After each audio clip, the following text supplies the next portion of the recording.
and welcome to First Team All Vibes, your favorite sports podcast with all of the best vibes. We are back with another episode, guys, and we are very excited to be here. My name is Marissa. I am one of the hosts on this podcast, and I am the vibe connoisseur around here. And I'm Anthony, and I'm the guy that knows ball. That is right, guys. So we are talking today about the post-NBA trade deadline. We are going to talk about all of our reactions to all of the biggest trades that happened. Obviously, it was pretty surprising trade deadline, honestly. Yeah. I feel like pretty much everything that happened was low-key unexpected. None of the things that we really predicted happened. Well, of the four predictions I had, one did happen. Okay, fair enough. I mean, we kind of guessed I had Mathurin to the Mavs. I think we guessed that certain people would get traded, but we didn't get right where they would get traded. Oh, no, I had it completely. I thought AD would not get traded. Yeah, me too. I thought they wouldn't find a partner, so that was wrong. And then I thought Giannis would get traded. Yeah. Because, writing's on the wall, and then that didn't happen. And we're going to get into all of these. So, that being said, before we get started, please make sure that you subscribe to this channel if you like stuff like this, if you enjoy this episode. We release new episodes every week where we talk about the NBA and all things sports. It's really fun and exciting. So you guys should subscribe, like, comment, do all the stuff. You can also listen to us at First Team All Vibes on Spotify and on Apple Podcasts. Also Instagram and TikTok, First Team All Vibes. And now that is done, let's get into these trades. So let's start with that Anthony Davis trade, which, like you're kind of implying, low-key one of the more unexpected moves. It was one of the first moves, I think, that happened, actually. First, we had the Trae Young trade to the Wizards. And then we had the Anthony Davis trade to the Wizards, which is just crazy. I guess the Wizards are just taking on They're really gambling their future unwanted on those parts. Two guys. Yeah. It's crazy. I mean, I saw a lot of people saying that they kind of, in theory, want them to be like the mentors for the young guys, kind of help them at least get to 500, kind of build a foundation that they could, kind of take from there. Yeah, kind of just have these two superstar vets. Yes. And then everybody else just learn starts to from contribute. them. Exactly. If they stay healthy, that could be decent, at least in the East. Yeah. In the East. Yeah. I mean, exactly. But they're so bad right now. I mean, it's really, they're actually horrendous. At least without those two playing, they're pretty much horrendous. Love that they got to move on from the Chris Middleton contract. Yeah, exactly. That was important. They basically got a bunch of expirings, the Mavs. Yeah. And then 2 first-round picks and 3 future second-round picks. And, I've seen a lot of people say, this was actually low-key, a bad trade for Dallas. I saw today that they were, like Sports Illustrated was talking about, they were why were they in such a rush? They should have just waited to see if they could have gotten, something better in the offseason. But I think that they were just kind of... They weren't. I also saw that they did not consult AD or Rich Paul on this at all. Yeah. Which I think that you're kind of already hearing, the rumblings of, AD's not necessarily happy about this. Which I kind of find funny because it's first he got traded from the Lakers and they had no idea. Without being consulted. Yes, and then they got traded to the Wizards, had no idea. So I can only imagine I truly think Rich Paul. With how upset Rich Paul actually is this time. Yeah. Again, it leads me to believe Rich Paul did know about that trade with the Lakers. This one he didn't. I mean, why? If it's the same shit, why wouldn't you be still mad for your, It's almost like he doesn't have the same energy. Well, he has this new energy now for this trade, but it's almost like he seems more appalled and off guard. how could you? When he was just oh wow, I mean that's just the business before. You know I what I mean? think that was just such a high profile trade that it was and then also in theory, he was going to a good team. And, in a way, you could even frame it as, oh, well, they thought he was good enough to be traded for Luka. So how can he be oh, they're wrong for that? You know what I'm saying? I think it was just a different situation. Getting traded to the Wizards, it's easier for him, I feel to be what the hell? You know what I mean? But yeah, I mean, they also got off of D'Angelo Russell, which is funny. And apparently he still hasn't reported to them. I guess he's probably going to be bought out. Or waived or whatever. We'll see. But I don't know who's going to want him either. Because I know he's just been passed around like a fucking hot potato. But yeah, interesting. They finally got off AD. He's not going to play the rest of the season. Neither is Trae Young. They're probably going to be the next ones to be fined for tanking. But we'll see what ends up happening with that. If he stays with them, if he doesn't. Obviously, he wants a huge contract extension, and I think that that's insane. I don't think he's going to get the number that he wants. I mean, he's a player option for $60 million. Especially if you're in, like, not 2 years. that healthy. Yeah. They kind of gave up shit to get him. Yeah. If you re-sign really, really cheap, or like at least like not breaking the bank. Yeah. Like you could build something like Trae Young, kind of rightfully. Yeah. You know, he carried the Hawks for years. Yeah. And kind of carrying them to the playoffs with fucking nobodies. Yeah. So like let him get that money. He's a lot younger than you. Yeah. He's usually way healthier than what we've seen this year. Yeah, they could really build up more talent there in Washington, but like I saw them say, he has to be willing. I feel like my final thoughts on this, and I kind of agree. Like I saw them say when they were talking about this on the Sports Illustrated, they were like, he has to choose if he wants a bigger contract, which the Wizards will probably give him a bigger contract than other people, or if he wants to be on a good team. Yeah. Like if you want to be on a good team, you're gonna have to take less, significantly less. And the thing that goes with it is, if you're on a good team, you're healthier. You're playing less minutes. Yeah. Where you want the most money, like you're not going to be playing a lot. You're going to get hurt a lot. You're going to be playing a lot more minutes because your team sucks. You have less talent around you, and the guy's already made of glass. I mean, they call him street clothes. Yeah. For a reason. Yeah. Day-to-day Davis. But yeah, so that's the first trade. Next trade. Kuminga finally got traded. He was freed from the prisons of Golden State. Kuminga and Buddy Hield, which I actually think that's a little sad because I know he was like friends with all of them. Oh, but... he was kind of taken under Jimmy's wing. Yeah, that was a little sad. But Kuminga and Buddy Hield were traded to the Atlanta Hawks in exchange for Kristaps Porzingis, which honestly, what a fucking trade for Atlanta.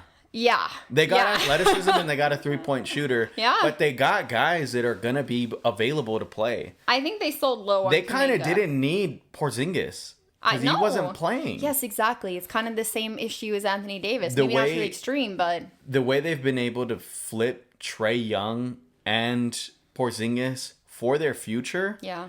They're athletic as fuck, He dude. fits. And, yeah, I mean, Porzingis, like, I see the concept. I see why they would want him. Like, it makes sense in theory. You know what I mean? However... You have another older dude who has health concerns when you already have a bunch of old dudes with potential health concerns in the very least. You have Jimmy, who's not going to come back till Lord knows when with his ACL, just got surgery. And, you know, I saw that, like, obviously, like, his main issue, Porzingis, has been, like, illness, not even injury, that he was diagnosed with POTS. So he's, like, an autoimmune disease. Oh my gosh. And so it's like that's chronic. He's like, I got pneumonia today. It's so, yeah, well, I mean, for a while they didn't know what it was, you know what I mean? And so he finally got a diagnosis, which I'm like, I mean, I guess in theory that can be good because then you can properly treat it a little bit better. Yeah, like Wemby last year with the... Yeah, but that's still a physical thing versus like a chronic illness. Yeah, like that's my he's kind concern. of stuck with. That's my concern exactly, is that you don't know how it's gonna, like, you don't know how it's gonna play out. You don't know how that's gonna flare up, when it's gonna flare up, and that's not just something that like heals and then you can move forward. You know what I'm saying? Like, there's not just like a recovery timeline or a rehabilitation process. Like, it's not that clear, and so I really think that they kind of gambled. I honestly think they just wanted to get rid of Kuminga. And I think that they were just, like, so desperate to do it that they probably sold really low on him. Once they realized, like, Giannis is not coming, I don't know. I think that it's like, dang. Yeah, I actually... Yeah. The way I feel about it is, like, when you have a superstar that's super loyal, the way Steph is, he doesn't have time for a rebuild or, you know, that kind of a thing.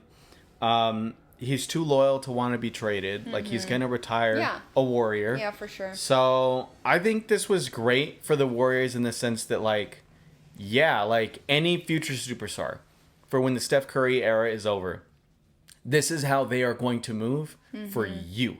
Yeah. They are going to consistently try to make moves to... Now, it may not always work. We've been talking about for years now, like, Steph needs help. But they're consistently trying something. Yeah. And in this sense, like, I mean, Buddy Hield wasn't playing well. Kuminga wasn't even playing at all. Inconsistent at best, yeah. And you could potentially bring in a guy that's a good rebounder, a good defender, spreads the floor. He doesn't need the basketball. He's a good spot-up shooter. It still allows, the offense to kind of being held with, like, Draymond Green and then Steph's gravity. Mm-hmm. So I think this was, like, a low-risk, high-reward. Like, if the guy can somehow stay on the court the way he did with Boston when they won a championship, at least when the playoffs come, he is a good they player. Can make noise because that is a dangerous duo or trio with Steph, Draymond, and him. And then you also include Al Horford into the mix and some of these other guys. When he comes back, Jimmy next year when he comes back. I think this is much more of a future move, obviously. I like the move in the fact that, like, this was a great move for the Warriors, is like they had to do something now. And it just... There's potential. What you see on the other side with the Bucks, like, not seeing the writing on the wall and just kind of being stupid. It's like, okay, we lost out on him. Are we just going to stop? Like, no. Like, we already don't play these guys. Let's just go get somebody that we can play. Yeah, you're right. And I think it could be good. So I still love it for Steph. Guy deserves better than nothing, exactly. He'll be helpful for them if he can play. Okay. So, then we have a couple of teams that got centers. That was a big thing this year. First of all, the Celtics got Nikola Vučević from the Bulls for Anthony Simons, and they basically just traded second-round picks. I'll say this: the Knicks better get to the finals this year, because it is over next year when the Celtics are going to be able to reload again. And Tatum's already playing again. Did you see that he did a 5-on-5 already? That he was playing with the G League. And they got out of the luxury tax. Like, oh my God. When Brad Stevens, I think it was after like a final, they were talking to Brad Stevens and they kind of caught him on a hot mic on the sidelines. I don't know when this was. Maybe it was a few years ago. He literally, like, they were just like, you're a genius. And then he was just like, yeah, I'm a fucking genius. Like, he knows he knows what he's fucking doing. He does. I mean, clearly. God. And with Jalen just coming alive this season, now he's gonna have that confidence. You're gonna have two fucking alphas. Yeah, that's I'm scary. Kind of curious that's how a nightmare. I think that might be a growing process, I guess, but I don't know. Like, I just think of it like having almost like two Anthony Edwards on a team. Like, that's fucked up. That's really good. Well, yeah, like, but it's gonna work. I don't know. I guess we'll see. I'm sure. I mean, they've already been playing together, and it clearly works. And I think because of their personality differences, like, Jaylen Brown's more outwardly like, I'm that guy, where, like, there's this reserved nature to Jason, where that, like, how Jaylen Brown doesn't rub him the wrong way. Like, he's still willing to do, like, the little things, like, because Tatum's a way better assist man, he's a way better rebounder, so, like, there's ways that, like, Tatum can come into this. Like, I think this is just great for Boston moving forward. Yeah, I agree. Oh my God. And it's already doing well. I mean, he's already fit in pretty much right away. Perfect for Joe Mazzulla. Yeah. And then Joe Mazzulla is just, like, getting guys like Sam Hauser and Hugo Gonzalez to go off now. Oh my God. This is a fucking nightmare for anybody in the East next year. Well, maybe even this year. Speaking of the East next year, the Pacers traded for Ivica. I can never say his name right. Ivica Zubac. It's Zubac, isn't it? Ivica Zubac. I say Zubac. I don't know. I've heard it either way, and I don't want to mispronounce it, but they got him. We all know who we're talking about. For Benedict Mathurin and Isaiah Jackson. And this is a kicker here, guys. This is a key to this trade. 3 first-round picks, including their 2026 pick, which we all know is going to be extremely valuable. However, it's protected in a very special, particular way. So basically, the Pacers keep the pick if it falls 1 through 4 or 10 to 30. So if it falls 5 to 9, then the Clippers get the pick. So this is kind of a gamble for the Pacers, who are very clearly tanking this year. Obviously, they literally just got fined. Just got a notification from Strom's that they got fined $100K for tanking, or, for sitting guys, aka tanking. And we all know they're low key trying to lose games. I mean, they beat the Knicks, they beat OKC, but you can't beat, like, other teams. You know what I mean? They know it's a gap year and they're trying to get a good pick. So yeah, they're kind of gambling basically that 2026 pick. My guess is that to keep Steve Ballmer quiet. Adam Silver knows he's going to have to come down on him a little bit. He's going to have to come down on Kawhi. By the way, next year. New evidence has dropped. There's been 2 new Pablo videos in like the past week. Yeah, man's fucking crazy. Something's going to happen. It's going to happen next, but I guarantee you, all right, you keep my name out of it. We suspend you next year. We suspend Kawhi next year. You shut the fuck up. I will make sure that pick lands between 5 and 9 so that they keep it. I'm willing to bet. Watch. That pick ends up 5. Well, see, it's going to look so fucking sus. Well, that's the thing. The same thing that happened with the Mavs this year getting the 1. It's going to be the same thing. People are going to be calling for Adam Silver's head. That's already starting to happen. Well, that's why I don't think that would happen, because they've already been in such hot water and there's been so much negative press with this whole Kawhi thing. You know what we got to do? We got to get a bulletin board where we make our guesses. Predictions. And it's like, will this happen? And I'm on yes. I think that pick will end up going to the Clippers.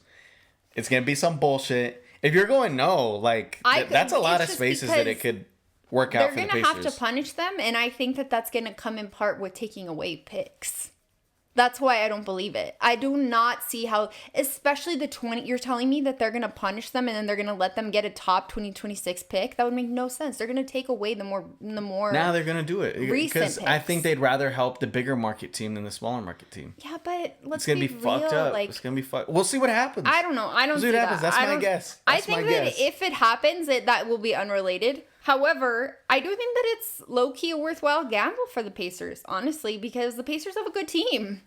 And they don't necessarily need that extra player. That would just be the cherry on top for them. Yeah. You know what I'm saying? They have a good team already. They're not like desperate for that player like maybe the Clippers would be, right?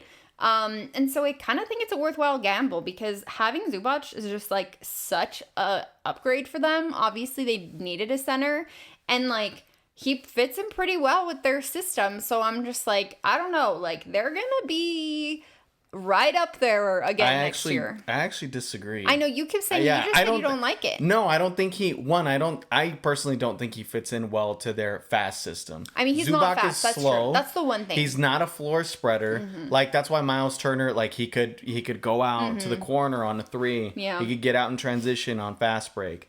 Like if they're gonna slow down because of all this extra size Halliburton has put on, then that's gonna work. But for how much, like, I think about it this way. The Clippers got more for Zubac than the Mavs got for Anthony Davis. Now, I get that one is more consistently healthy, but and regardless, younger, way younger. Also to give up Benedict, Mathurin, the 3 first rounders, even though one of them's protected and that's, special and that's cool to include that clause.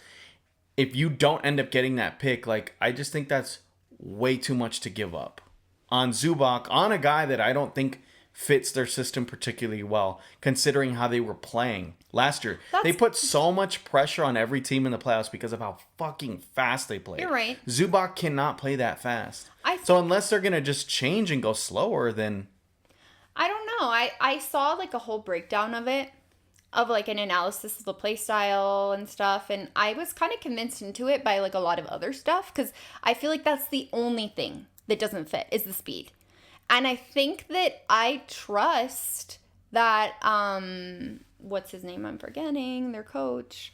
Rick Carlisle, exactly. The fucking Hall of Famer. I know, that's why. I'm like, why am I forgetting Carlisle?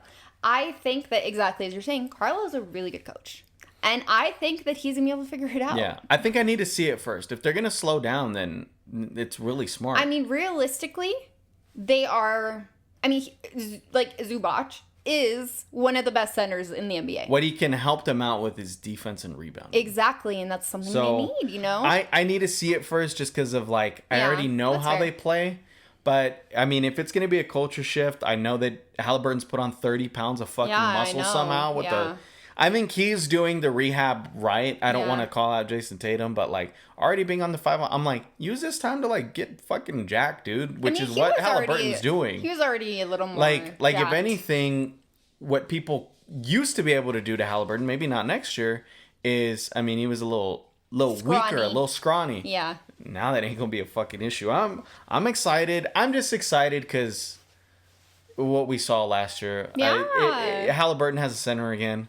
So exactly. That's nice. I think good that, for him. If he's happy about it, that's a good thing. I look at it like, is it like the perfect fit? No. But I'm not sure that perfect fit existed. Yeah.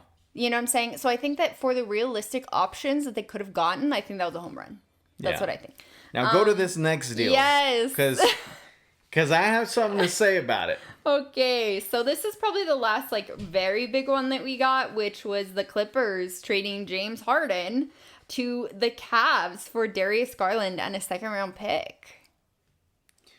Now, in the wake of whatever's going to happen with this aspiration deal. Yeah. Steve Ballmer and the Clippers Harden said, bye. cooked. I'm leaving. While now Darius Garland is much younger.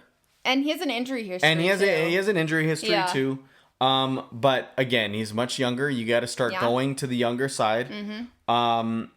They got Benedict Mathurin, so they got potentially a bench or a 6-man type of guy. 3 first-rounders, a couple second-rounders. Like, they got away from... The thing that makes it tough is that they had to move on from Zubac. Because I think that's a player maybe they should have kept. Yeah. But, like, what they got in return was a great return considering what is going to come eventually. Yeah. Once they get out of that, and if they do amazing things with these picks, I think maybe what Steve Ballmer's learned after this aspiration stuff is in the modern day of NBA, buying championships doesn't work. You have to go in the other direction. Yeah. You maybe have, a bench guy moving forward and a potential cornerstone moving forward in Mathurin. Or in Darius Garland. Yeah. So now use those picks, start building it up the right way, and we'll see what happens. And then the NBA is going to be like, fantastic. Now that you have all these picks, or they could take them away. Exactly. I don't think it's going to happen. I'm telling you. Adam knows too much. He's going to come down on them hard, but it's not going to be in the way that we're expecting. I just don't know what else they can do besides obviously suspending Kawhi, obviously. But, like, what else are they going to do besides They're going to suspend Kawhi. I think they might suspend Steve Ballmer from being away from the team. Yeah. And I think I'm expecting like enough. a $50 million fine. Something crazy. Which again, is chump change to him, but I guarantee you. You don't think they're taking any picks away? People are going to be pissed when nothing fucking happens. You don't think they're taking any picks away from them? I think they might take their pick, but any pick that they made in a trade, they won't. Which could be that Pacers pick. Which people are going to be mad about, but... If I'm the Pacers, I'm pissed about that. What the hell? I hope the Pacers get the 1, though. If the Pacers can get the 1 somehow and they keep that pick, oh my gosh. Next year with iconic. Zubac and that number 1 pick and Halliburton and Naismith, like they're going to be back. It might be them and the Celtics in the Eastern Conference Finals. Yeah. Sorry to the Cavs and Knicks. You should have gotten it done. Okay, well, what do you think of Harden and the Cavs, though? Why are so many people consistently drinking the Kool-Aid on a guy that doesn't even show up? Now, I've made the comparison that I think Harden is kind of like Luka in some ways, but like Luka shows up offensively, rain or shine, and gets even better in the playoffs. That's the difference. Defense, that's the huge difference. Like the defense, we could argue is the same, but I'm just like, but Luka is getting past first rounds because his offense stays. He's like literally where a playoff riser. Harden completely just disappears. Yeah. And last year, their issue was that Darius Garland was injured, so he wasn't there. Is there really a difference is if James Harden is there, but he's disappearing? You're the same fucking team, just not... It's almost like they don't have enough depth either because they traded Lonzo. Yeah, that's exactly it. The Cavs, I hated the moves that they made. I mean, by all means, I think Evan Mobley and Jared Allen are going to have better numbers. Yeah. But that guy is going to be... He'll be getting assists. Your idea, and I think what they're thinking is like, oh, they have some guy that when Donovan's shots aren't going, that he can kind of run the offense. And then because we have those 2 fucking anchors back there, now that's predicated on if you play them at the same time. And if they're healthy. and if they're healthy. Which didn't happen last but year. like, if you have a team like the Knicks with Jalen Brunson who can draw fouls, or you have a team like Boston with Jaylen Brown who can draw fouls, or Cade Cunningham who at this point is starting to be able to draw fouls. If you're those teams with those guys, even Tyrese Maxey can draw fouls. Yeah. What difference is it going to make when James Harden is allowing a blow-by in the playoffs and he's getting those two fuckers in foul trouble? And he's getting because they're going to have to clean up the mess. And he's getting 10 points. Yeah. And he's getting 10 points. They're on a minutes restriction because they have to stay out of foul trouble. Yeah. And you can't even play those. Because the idea is like, oh, well, when the blow-by happens, like, we have these two big-ass guys who are really great defenders. They are. Yeah. And they're going to be able to clean it up. It's like, but you have a lot of guards in the East that are going to put pressure and be able to draw fouls on those guys. Yeah. So, I don't see how this works. I think the Cavs made a lot of stupid decisions at the deadline. I think they're just a little bit panic-stricken, if you will. Yeah, they went full panic mode. There's a difference. They went full panic mode seeing, like, this is our window. And we're where about the the Knicks second were like, we can't get Giannis. Yeah. And then got Jose Alvarado and then signed Jeremy Sochan after the Spurs dropped him. Yeah. Those two, one's going to be able to take one team further, and it's the Knicks. Okay, well, like that was so smart. Let's talk quickly about that one. Yeah, this was one of my favorite trades, especially since Miles McBride just got hurt. He's going to be out at least a month. He's insurance for them, for sure. So, and then it already paid dividends. I'm trying to remember who they played. I think they played the Pacers. No, they lost to the Pacers. Who did they beat play? the 76ers by like 50 the other day. The 76ers hit 27. Off the bench. I didn't see that. And then you got Jeremy Sochan. My biggest issue with the Knicks this year was obviously, Cat's inconsistency. He gets in foul trouble. He still does that. But was their bench. They just got two guys and added to that bench. McBride's going to be back for the playoffs. Yeah. So now you have... and Sochan kind of covers for like Josh Hart and like those guys who are sometimes injured. You have Sochan, Clarkson, Alvarado, McBride, and Miles. That now you can run 10 deep. Yeah. They could potentially do what the Pacers did to other teams. Yeah. They have minutes. They have players to spare. Yeah. And then my fucking guy, my favorite guy on that team, Tyler Kolek. Yeah. Like, dude. Showing my up. God. They are 11 deep now. Yeah. And I think they still have Landry Shamet. They 12 do. deep. Yeah. So, like, they have so many options. I love that the moves that they made. It just shows the difference of, like, one team, like, you know what? Let's just pivot. Let's not, like, overdo it and make a drastic change. Like, but let's do enough to do something. let's do enough to where it's going to move the needle. And that Jose Alvarado deal really moved the needle. Yeah, the Cavs panicked. That was good for the them. Cavs panicked, and they're just going to hurt themselves because it would be one thing if you did that and then you kept Lonzo, but then you trade Lonzo too. Yeah. Just so many moves that they made at the deadline Questionable. are going to hurt them. I think I'm going to call it. I think they're going to be a first-round exit. I would probably agree with you there. I definitely agree with you. Okay, next. This one was kind of surprising. The Thunder did something, which I said that they should do if they were smart, which is get another shooter, and that's exactly what they did. Yeah. They got Jared McCain from the 76ers for a first and 3 seconds. And they disrespected the hell out of him on the way out. Did you see that the 76ers GM was they were very rude about it. High on him. Well, yeah, because, I mean, his numbers are down, but, I mean, with Engelman in OKC, like, I expect his numbers to go back up. And he's already playing well. Yeah, it was a really good trade for OKC. They needed a shooter. They got the shooter. And... going to Duke, he's still a high IQ player. They have 500 first-round picks. Why not use some of them? They didn't have to give up anybody, Yeah, OKC did what OKC does, and they just made a really smart move. Kind of like what I felt with the Celtics. Like, they just made a really good move. Where the Celtics know, like, we don't have Tatum for next year. Yeah. They made a move like, okay, this is where we struggle. We're going to help with that. We need some offense, and that's what he gives you. So, yeah, I agree.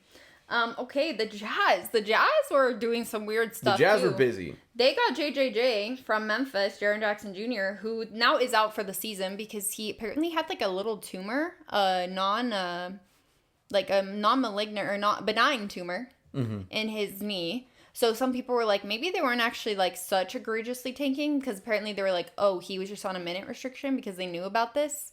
But regardless, he's having surgery now, getting that taken out, and he will be out for the remainder of the season. So this is very much a next season type thing. But next season, especially if they do get a lottery pick, they're going to have Markkanen, JJJ. They need the lottery pick though. But yeah, for the future moving forward. I'm trying to remember. Didn't they get somebody else? I don't have it here, but who else did they get? Didn't they get somebody else? Am I making that up? I don't know. Remember. But they also have like who is their other player that's really good? I'm trying to remember. That everyone was like, oh, he could be an all-star. Their other guy who's like... Keontae George? Yes, Keontae George. Yeah. And then they obviously... He's really good numbers. They sell Kessler, who is also out for the season, but restricted free agent in the summer. So we'll see. I know the Lakers are continue looking about potentially overpaying him. So we'll see if they can pry them from their arms, but we'll see. I know they're very... I mean, if it's going to be an overpay, the Lakers will get him because I don't think Utah will do that. I mean, and they're desperate for a center. Yeah, so and then Utah also has Ace Bailey. So if they can get rookie, if they can get that lottery pick, if they could get a top 4, that's great for the future. I think they might actually. And you know what? Like they even trying to tank. Like who did they beat the other day? I think it was the Miami. Yeah, they beat Miami, trying to lose the game. Like I think they've beaten us twice this year. And they're another team that has been fined. Obviously, they got fined $500,000 by the NBA today for tanking pretty much. And yeah, I mean, they've been so obviously like being forced to like egregiously tank because they're actually low key good. Mm-hmm. And so it's like they really have to try to lose. You know what I mean? And that's why it's so obvious. So yeah, I mean, they could low-key be scary next year. And then they just got a bunch of guys that can like get buckets. Exactly. So their offense is crazy, actually. The moves that they made weren't bad. The one that I probably at the time didn't like was never mind. I guess the Walter Clayton, that would have been nice to hold on to that guy as a bench scorer. That would have been nice, and they gave up 3 you'll probably be able to. I mean, if you just watch the NCAA tournament this year, find the guy that's doing what he did, go draft him in the second round the same way you did it, this past year. So while that sucks, it's a guy that you could replace. Yeah, exactly. All right, let's quickly talk about the 2 moves that our teams made. The Spurs didn't make a trade, but we'll talk about how they waived Jeremy Sochan, obviously. The Lakers made 1 trade, a very small trade, but I think it's still a positive trade. It is. I think it's still an upgrade. Oh, I know. Luke Kennard from Duke. The man's they traded a shooter. Gabe Vincent, he's been passed around like a blunt, but the man is disrespected for his basketball IQ and his shooting. He was traded for Gabe Vincent and a second-round pick, which I feel like, you know how there's like fan favorites? I feel like Gabe Vincent was a fan, worst favorite. I don't know what the opposite of that would be, but like people hated him. Like he was always catching strays because I mean they called him like Cardio Gabe, like they call him Cardi G because he was just putting up 0 stat lines like every day, like just. And he's so small, but like he was a defensive liability. Even though he would like try on defense, his size was just such an issue. So this was a good trade. Yeah, and because Luke, you guys couldn't do much. You did something. Exactly. They did something. They're gonna do the most of everything in the summer. Hopefully, Rob Pelinka can pull it off. But I still think it was an upgrade. Hopefully it pans out. Mm-hmm. So and then the Spurs waive Jeremy Sochan.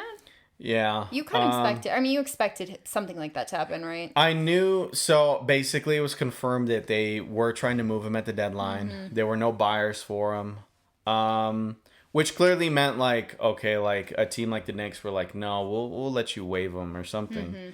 Mm-hmm. But this is what San Antonio does. He was an important part of like the rebuild and a part of the culture building and all that stuff.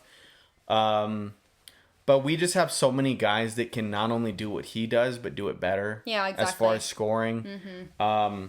Barnes and KJ are basically the same players, except they can score better and they're way better shooters. And then you have a guy like, I mean, if you want to go smaller, you can go Devin Vassell, but he can slash and he could guard faster and more athletic forwards potentially. So there's just a lot of guys, and then even Kelly Olynyk, he doesn't get minutes the same way Sochan wasn't getting minutes, but he's bigger, he's taller, so he's a better rebounder, and again, he can shoot the 3 ball.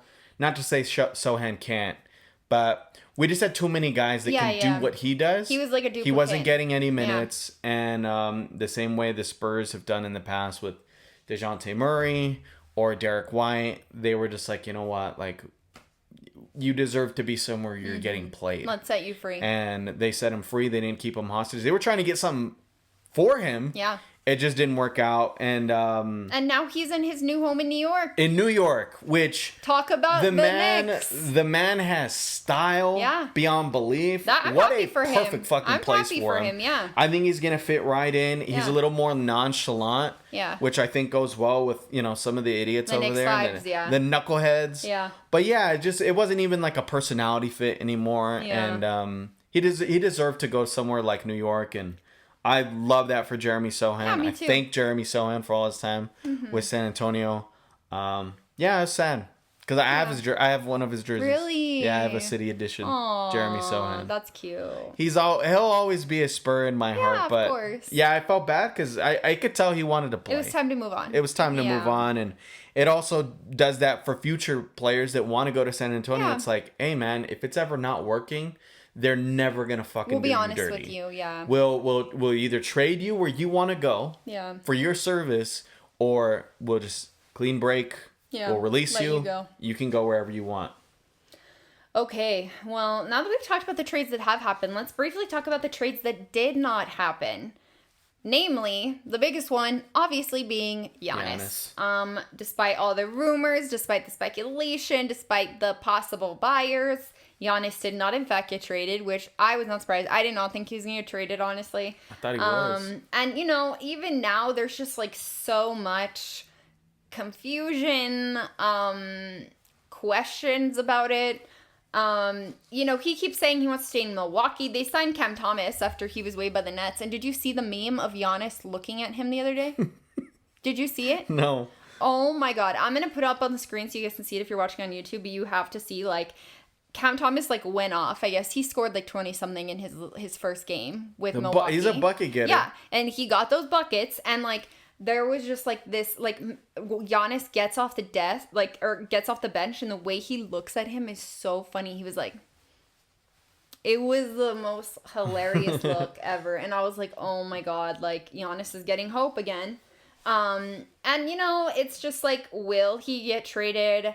I don't even know still. I genuinely don't even know if he will ever get traded still because of how chaotic this has been. Will he play the rest of the season? Will he sit out the rest of the season? Is that going to be a problem with the Bucks? Giannis reminds me of a girl who really loves the guy that she's with. It's a toxic relationship.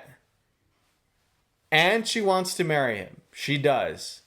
But he consistently does shit that makes her not want to marry him. Mm-hmm. And then he does the tiniest thing. Comes home with flowers or something like that. And then she's going off and telling her friends like, oh my God, like, no, I'm going to marry him. I'm going to marry him. I love him so much. And then the next week, you find him, like, hiding his phone. Yes. And, like, turning it upside down when you're with him. And you get, like, okay, I think this fucker's cheating on me. And then you go and tell your friends, like, I'm fucking done with his ass. Yeah. I'm, like, that's what it is. That's what it is. 100%. It's a toxic so funny, relationship. Though. It's so funny at this point. I don't honestly, at the cost of other teams, it's funny. The thing is, I don't even think it's funny. Like, we talked about this the other day. I actually think he's low-key ruining his freaking reputation because I think people are just annoyed at this point because it's like, bro, like, you are low-key sabotaging other teams, first of all. You're sabotaging the entire market, low-key, high-key. And also, like, you know, there was this Kalshi drama where now he's announced that he's an investor in Kalshi. That's the part that was fucked up. That's, like, you know, obviously, like, an online, like, trading platform, investing platform. It's a betting platform, but it's just, like, technically not because that's a way for them to get around betting laws. So Kalshi's technically not a betting company. On Kalshi, over $2 million was spent on whether Giannis would get traded or not. And I think it was more than that. It was over $2 million. I thought it was like I thought it was over $10 million, but maybe you're right. But either way, the fact that people are literally betting on his trade and he is an investor in that company is crazy and feels like that should not be allowed. Yeah. And I just feel like the whole thing of like him trying to like be the good guy is literally making him look like the bad guy. At this point, Giannis and the Bucks duped a lot of people. I started seeing it. I saw it on the NBA trade deadline special on ESPN, but I've seen it on a bunch of other talk shows. They're just like, you know what? Until the news actually breaks that he's traded or he signs an extension, we're done. Yes. He fooled us. They fooled us. We know. If he starts saying this shit again, we know, like, guys, we need to just stop giving this air. Mm-hmm. He's not going anywhere. Like, until he actually gets traded or until he signs an extension, we need to just... It's on... They were saying, like, it's on us. We were fooled. We need to stop fucking talking about it. No, literally. At this point, I'm just like, dude, just make a decision. Either get traded immediately as soon as you can in the summer or sign that extension immediately. The Kalshi thing's crazy. I think that's the fucked up part. Well, that's why. I think it's just getting to the point where it's getting annoying. And I love Giannis. So it's like, I don't want to be upset at Giannis, but I'm getting annoyed at Giannis. And that's how you know it's bad. Greek freak. Yeah, at this point, I'm like, girl, you're the Greek fraud. Okay? So the freak in the sheets. But yeah, exactly. That's how he was looking at Cam Thomas. I got to show you the video, I swear. But the other guy who was not traded, which is kind of funny, is Ja Morant, because literally Memphis did like a fire yard sale, like everything must go, and they still could not get rid of Ja Morant. Dude, and the thing is they were so desperate that apparently they were even trying to be like, yo, we'll give them to you for nothing. Yeah, like the Trae Young thing. Like, and it was nobody wants to touch him. He's a negative asset. Literally negative. They would have had to probably attach picks to him or attach another player to him to get rid of him. So at that, like, and apparently they were even adding picks to it. They added players to it just to, like, nobody still wanted it. I mean, I don't Which blame is them. crazy, man. I mean, he's really good, but he's gotten worse. He has declined. He's not that versatile as a player. He's good when he's driving to the paint and getting, and he's been so injured. He's doing it less. Yes, because he's been so injured, because he's always getting injured doing that. His play style is not really that sustainable, clearly. Yeah. And like outside of that, like he's not that useful, and the amount of money he's getting paid and then his attitude on top of it, like it's just not surprising, unfortunately. This has to be a wake-up call for Ja. Yeah, I would hope. They're kind of in a rebuild. If they could turn this around, you could still be the cornerstone. Maybe they change their mind, but brother, nobody else wants you. Like, you got to make a change. Yeah, exactly.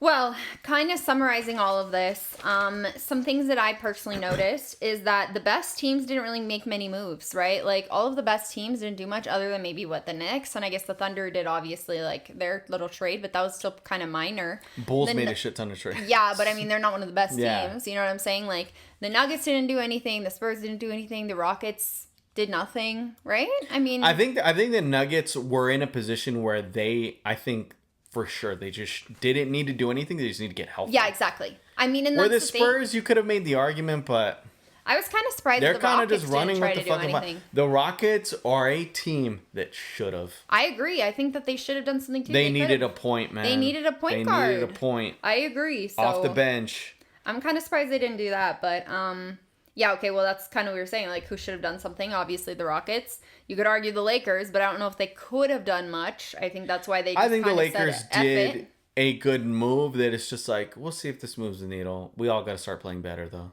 Yeah, and they all need to be healthy, too. Yeah, they all got to get healthy. The big three have only played 10 games together. And of those 10 games, they didn't even finish all of them together because guys got injured during those games. Wow. And a lot of those were in the beginning when LeBron was barely coming back and like a shell of himself, so... yeah, we'll see what happens with that. Okay, I want to kind of ask you like one final question to kind of round this out as like a little predictive. Who do you think are going to be the best teams from this point forward. And do you think that there will be any surprises? Do you think anybody's going to drop? Do you think anybody's going to rise up unexpectedly? I mean, you can say like, yeah, I'm pretty confident that the Thunder, the Spurs, all those teams are going to stay good. You know what I mean? The top teams, I think, are going to stay good. Like the top teams. But what about those, like, 3 to 6 kind of teams, or even the play-in teams? Do you think one of them will the Suns get into the top 6 somehow and knock out like somebody? Will? I think the Rockets are gonna fall a little bit. Yeah. Their bench is concerning. Their late game stuff, like unless KD's closing out that game. It's like what I talked about earlier in the year that I said it was the Timberwolves, the Spurs, and the Rockets. They all have the same problem, is they can't go to that 2-man game with the bigs that all these other teams go to, like Jokic and Jamal, that sort of deal. Well, the Spurs are doing it now. Yeah. So I expect the Spurs and Thunder to just continue battling it out for the 1 and the 2. I agree. The Nuggets, I think they're going to drop a little bit, but only because they're going to have to start making some decisions like, okay, if we're the 4, we still get a host the first series. I could see but 4 or 5. They just need to be healthy. So that's going to have some guys sitting out some games. Aaron Gordon taking a longer rest. And Aaron Brown Gordon getting a is longer key rest. to them, and he's just been Jamal getting some rest because he's been carrying the fucking team. Yep. Jokic getting some rest. Like, and are they going to be able to do that? They are at a point where like they don't need the high seed to go on a run. They really don't. I actually agree. So I expect them to drop, but it's going to be like for a purpose. Yeah. I think the Knicks rise a little bit. I think that those bench moves, I think, are going to pay dividends. They're 2 now, aren't they? They're 2 or? Last time I checked, they passed the Celtics for 2. Oh, they did. Okay. I don't know, but I think that they're right neck and neck, so they could be like 2. So I think the Knicks could go on a run to potentially get the 1, but I think it's going to be between them, Boston, and obviously Detroit. The Pistons, yeah. I think the Timberwolves are going to be risers a little bit late here. They've been losing. They lost a lot of games in a row recently. I'm just kind of going with. I mean, right now we're basically at this point it's just a vibe. I like some of the moves that they made at the deadline. I don't know. That's just my feeling. They did make good moves, and we didn't really talk about them because they weren't really big, but they did make moves. Yeah. And I think the Warriors have a legitimate shot to just completely fall out of the play-in. I think they're going to stay in the play-in because at the bottom of the play-in is like the Blazers. Yeah, I think the game before the Spurs, I don't remember who they played, but they had a comeback and they won. Well, obviously without Steph, without Porzingis, without all these guys.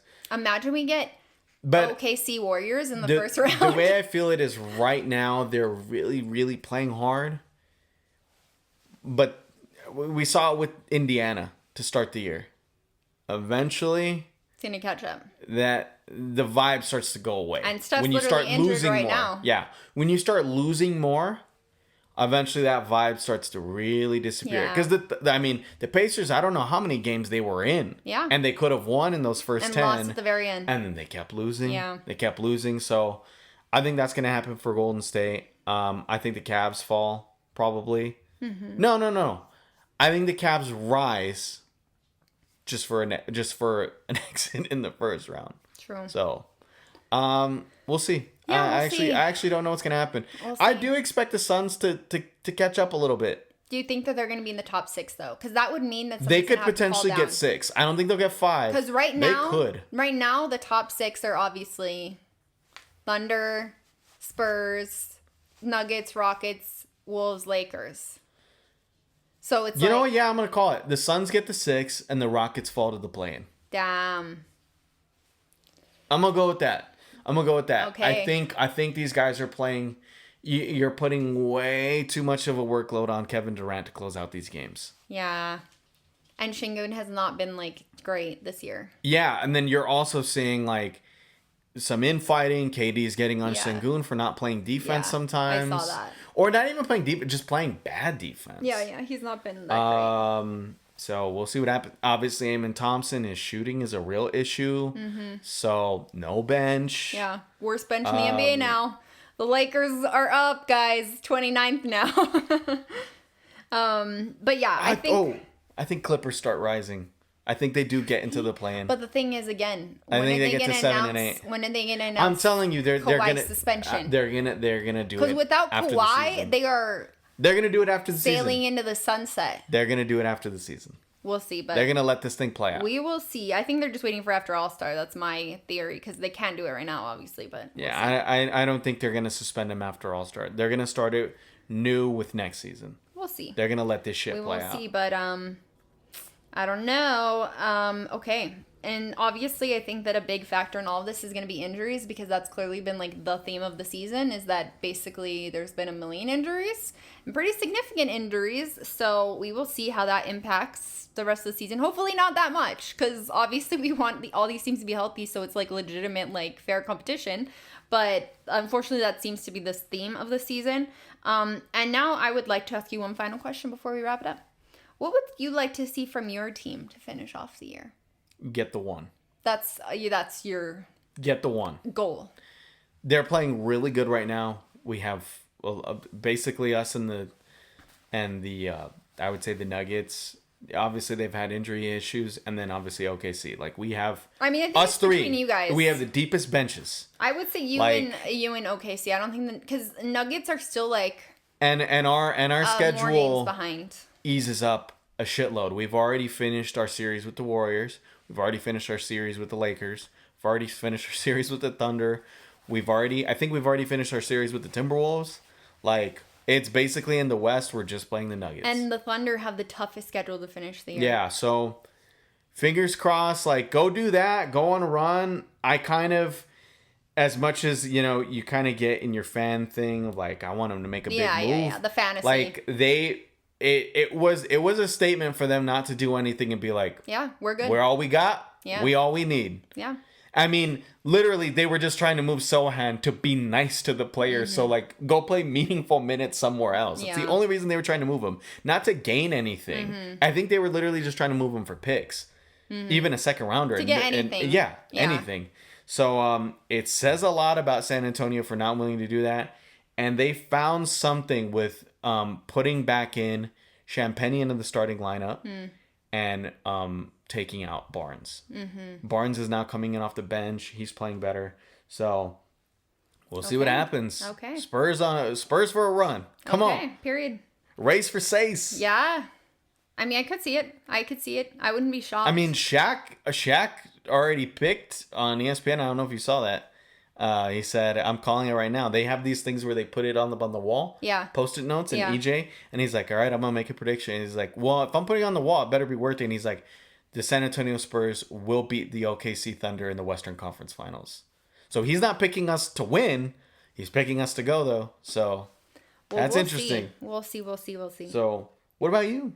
I mean, what do you want to see from your team? Get healthy? First of all, yes, 100%. I would love to see them stay healthy from this point forward. Thankfully, like, Luka's obviously hurt right now. He should be good to go by the time All-Star break is over. He had a minor hamstring strain, so that should be plenty of time for him to recover. Obviously, Austin's back, and he's doing good. LeBron is healthy right now. Honestly, I just want all three of them healthy. Ideally, all three. And all of them to be healthy. I would love for all of the guys to start playing a little more consistently, because that's one of the things. Is some games they look great, some games they just don't look that great. So consistency would be great. But honestly, I would say my overall goal would be to find a way to finish in the top 4. Yeah. I would say health, number 1. Yeah. But if I were a Lakers fan, I'd be like, I hope in these last, they have like 26 left? It's like, almost 30, I think. Because we played a few less games, I think. Oh, okay. Like 2 less. So, like 32? I think it's 30? Like around 30.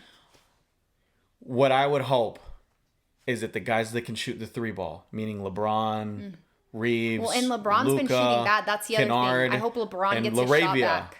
All those guys, you hope, before the playoffs, they all need to find their 3 ball. LeBron has not found his 3 ball this year. Austin's one of our higher ones of those. But Luka still hasn't found his three ball really consistently. He's been much better. But not to his level. He started off very poorly, and so his average is really bad, but the last month he's been way better. Laravia, obviously. We need him for sure. Kennard is statistically one of the highest percentages, I think, ever, actually. Yeah. So yeah, he literally. You need all those guys to like really start, and then even Rui, at least be high percentage from the corner. I mean, and it's helping now that he's coming off the bench because he's getting more like shots. Yeah. So yeah, I mean, or even obviously, Maxi Kleber. I mean, it looks like you're gonna have to play him more. Well, he's actually been playing great.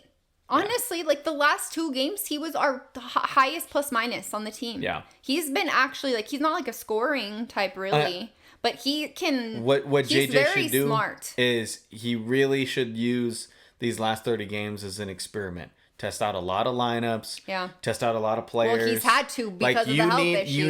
You need a deep bench for the playoffs. So play Drew Timmy more. Play a lot of these guys more minutes. He's good too. Like. Don't give those fucking minutes to Bronny though. And I think no, but they don't. They never play Bronny unless it's garbage time. But I think that obviously the thing about the Lakers is like they could be an upset threat. They're probably not going to be favored, honestly, realistically, in any series, but they could be an upset threat. Simply for the big names on that team, you're going to have teams that are going to want to avoid them. I think we can say that there's 2 teams that are for sure probably not going to have to play them, and it's probably San Antonio and the Thunder in the first round. Well, they're probably going to get somebody else. They're probably going to get... I'm guessing that they're going to get the Rockets or the Nuggets. Yeah. I mean, if they finish 4, they play the 5 seed, which will probably be the Rockets, ? Or maybe the Wolves. I think they could actually beat the Wolves now. We've beat them every time we played them this season so far. Once without Luka or LeBron. Just Austin beat them. I think we're a way better matchup for them now, thankfully. But I would still rather play the Rockets. Because it's strength on strength. It's Amen, Sengun, and KD versus Luka, LeBron, and Reeves. No bench for either team. And I mean, the one thing I think is better now with us for the Rockets is that they don't have Van Fleet? No, not Van Fleet. Adams. Yeah, Steven Adams. Because like when we played them on Christmas, he killed us. Yeah, he would have a real. He killed us. It's his physicality. Because that's our problem is that Ayton is like. Because not the center of the future, to put it politely. He is very, very soft, and he's not gonna out hustle those big guys. And the big thing is you guys can get Sengun in foul trouble because you have to be. What I like about Steven Adams will cook him up. What I like about Steven Adams is its physicality with a purpose. Yeah. I think Sengun is the opposite. He's physical without a purpose. He does a lot of dumb stuff. You guys can get him in foul trouble. The moment you get him in foul trouble, you can start cooking. I would trust that. I would trust that matchup. If I'm you, I would much rather play the Rockets. I think the Rockets can slide anyway. Yeah. I have them sliding, so if you guys can catch up to the 3, maybe you could play them at the 6. And then test. And I mean, I would probably say that the Lakers' absolute ceiling would probably be the conference finals if things fall perfectly well for them and like they all the top you 3 have to get are filing on are filing on all cylinders and a little bit of luck. You know what I mean? Everybody's healthy, a little bit of luck. That's my goal for the year. You know what I mean? That would be my top best case scenario in for the season. So we'll see what happens. But thank you guys so much for watching. Those have been our post-trade deadline reactions. Obviously, we are now going to the All-Star break. All-Star weekend is this weekend. So, the NBA is going on a little bit of a break, and we will have lots to talk about for the end of the season very shortly. But yeah, thank you guys so much for watching again. Make sure you subscribe once again to our YouTube channel, First Team All Vibes. You can also listen to us on Spotify and Apple Podcasts, and you can follow us on TikTok and Instagram at First Team All Vibes. We are First Team All Vibes everywhere. But thank you guys so much for watching. We really appreciate it, and we will see you on the next one. Bye!